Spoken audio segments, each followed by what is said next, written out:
മുഖത്ത് മുഴുവൻ കുരുക്കളും അതിന്റെ പാടുകളും കൊണ്ടും നിറഞ്ഞ ബുദ്ധിമുട്ടുന്നവർക്ക് വേണ്ടിയിട്ടുള്ള ഒരു അടിപൊളി കിച്ചൺ ടിപ്സ് ആയിട്ടാണ് ഞാൻ ഇന്ന് എത്തിയിരിക്കുന്നത്. നേരെ അടുക്കളയ്ക്ക് വിട്ടോ, അവിടെ പോയി ഒരു കുഞ്ഞ് സവാള എടുത്തിട്ട് വന്ന് അതിന്റെ ഫ്രഷ് ജ്യൂസ് എടുക്കുക കേട്ടോ.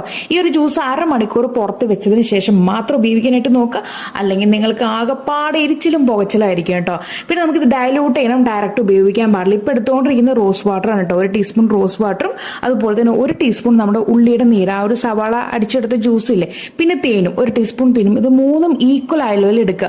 ഓരോ ടീസ്പൂൺ വെച്ച് ഈക്വൽ അളവിൽ എടുക്കുക.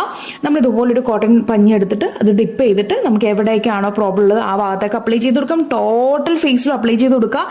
എന്റെ സെൻസിറ്റീവ് സ്കിന്നാണ്, എനിക്ക് നീറ്റിലോ പോച്ചിലോ ഒന്നും ഉണ്ടായിരുന്നില്ല. മൂക്കുമ്പേന്റെ അവിടെ മാത്രം ചെറിയൊരു എനിക്ക് എരിച്ചിൽ ഫീൽ ചെയ്തിട്ടുണ്ടായിരുന്നു, അല്ലാതെ വേറെ കണ്ണ് പോകുകയോ അങ്ങനെ ഒന്നും ഉണ്ടായിരുന്നില്ല കേട്ടോ. ഞാൻ ഈ പറഞ്ഞ മെത്തേഡിന് ഫോളോ ചെയ്യുക. ഇനി റെമഡി ചെയ്യാൻ താല്പര്യമില്ലാത്തവർക്ക് നമ്മുടെ ഷംനൂസ് ഓർഗാനിയുടെ സാഫ്രോൺ അലോവേറ ജെല്ലും ആവാരമ്പോടെ ഫേസ് വാഷും നിങ്ങൾക്ക് ഉപയോഗിക്കാം.